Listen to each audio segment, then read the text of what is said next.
আজকের ভিডিওতে দেখাবো ডি এর উচ্চারণ কখন জ এর মতো হয় এবং কোন শব্দের কোথায় ডি থাকলে ডি এর উচ্চারণ কেমন হয়। আজকের ক্লাসটি ইংরেজি উচ্চারণ ও রিডিং পড়া শেখানোর ডে 18 অর্থাৎ 18 নম্বর ক্লাস। পূর্ববর্তী ক্লাসগুলো যদি তোমরা মিস করে থাকো তাহলে ডেসক্রিপশনে লিংক দেওয়া আছে, সেখান থেকে দেখে নাও। কারণ ইংরেজি উচ্চারণ ও রিডিং পড়া শেখানোর ধারাবাহিক ক্লাস দেয়া হচ্ছে। আমি ধারাবাহিকভাবে তোমাদেরকে দেখাচ্ছি যে কিভাবে ইংরেজি উচ্চারণগুলো করতে হয় এবং কিভাবে রিডিং পড়া শিখতে হয়। সবগুলো ক্লাস যদি ধারাবাহিকভাবে দেখো তাহলে আমি আশা করি একেবারে শূন্য থেকে সম্পূর্ণ ইংরেজি উচ্চারণ এবং রিডিং পড়া শিখতে পারবে ইনশাল্লাহ। তো চলো আজকের ক্লাসটি শুরু করি।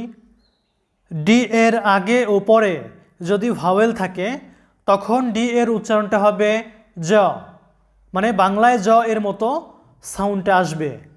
যেমন উদাহরণস্বরূপ দেখো, গ্র্যাজুয়ালি শব্দটা লক্ষ্য করো, গ্র্যাজুয়ালি। এখানে ডি এর উচ্চারণটা আমাদের আসতেছে কি জ এর মতো। কেন?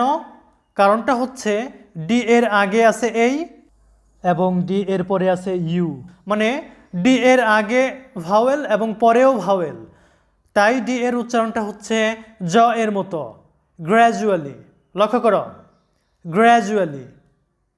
গ্র্যাজুয়ালি শব্দের বাংলা অর্থটা হচ্ছে ধীরে ধীরে। এরপর এই শব্দটি দেখো, গ্র্যাজুয়েট। গ্র্যাজুয়েট শব্দের বাংলা হচ্ছে স্নাতক। তো এই গ্র্যাজুয়েট শব্দের মধ্যে দেখো যে ডি এর উচ্চারণটা কেমন হয়েছে। ডি এর আগে আছে এই, পরে আছে ইউ, যার কারণে ডি এর উচ্চারণটা হবে জ এর মতো, গ্র্যাজুয়েট। দেখো জ এর মতো উচ্চারণটা হয়েছে। এরপরে লক্ষ্য করো, ইন্ডিভিজুয়াল শব্দটা লক্ষ্য করো, ইন্ডিভিজুয়াল। এখানে লক্ষ্য করো ডি এর আগে আছে ই, মানে আই। ডি এর আগে আছে আই এবং ডি এর পরে আছে ইউ। ডি এর আগেও ভাওয়েল, পরেও ভাওয়েল, যার কারণে ডি এর উচ্চারণটা হয়েছে জ এর মতো, ইন্ডিভিজুয়াল। লক্ষ্য করো, ইন্ডিভিজুয়াল, যার বাংলা অর্থ হচ্ছে স্বতন্ত্র। এরপরে লক্ষ্য করো, এডুকেশন। দেখো, এডুকেশন, এখানে ডি এর আগে আছে ই এবং পরে আছে ইউ, অর্থাৎ ডি এর আগেও ভাওয়েল, পরেও ভাওয়েল, সে কারণে ডি এর উচ্চারণটা হচ্ছে জ এর মতো, এডুকেশন।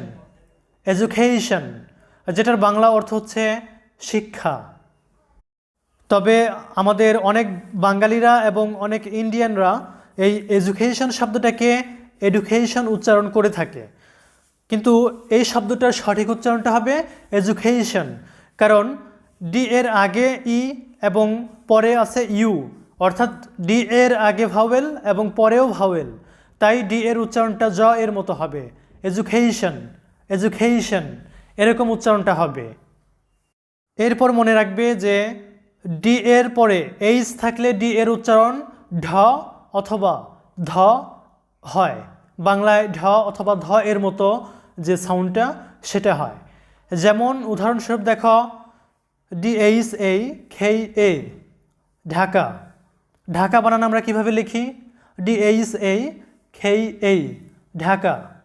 আবার দেখো ধানমন্ডি কিভাবে লিখি?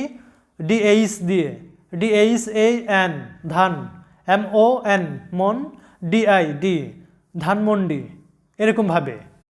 এছাড়াও ডি এর উচ্চারণ তোমরা সবাই জানো হয়তো, আর পূর্বের ক্লাসগুলো যারা দেখেছো তারা অবশ্যই জানো যে ডি এর উচ্চারণ হয় বাংলা ড এর মতো অথবা দ এর মতো। যেমন উদাহরণস্বরূপ দেখো, ডিওজি ডগ। তোমরা জানো যে ও এর আগে এবং পরে কনসোনান্ট থাকলে ও এর উচ্চারণ হয় অ, এরকম অ, তাই ডিওজি ডগ, এরকম হবে আমাদের উচ্চারণটা ডগ। এরপর এই শব্দটা দেখো, ডাইনামিক, যেটার বাংলা অর্থ হচ্ছে প্রগতিশীল, ডিওয়াই ডাই। তোমরা জানো যে ওয়াইতে আই এর মতো উচ্চারণ হয়, আর এখানে তো দেখানোই হলো যে ডিতে ড, ওয়াইতে আই এর মতো উচ্চারণ হয় আই, এরকম ডিওয়াই ডাই।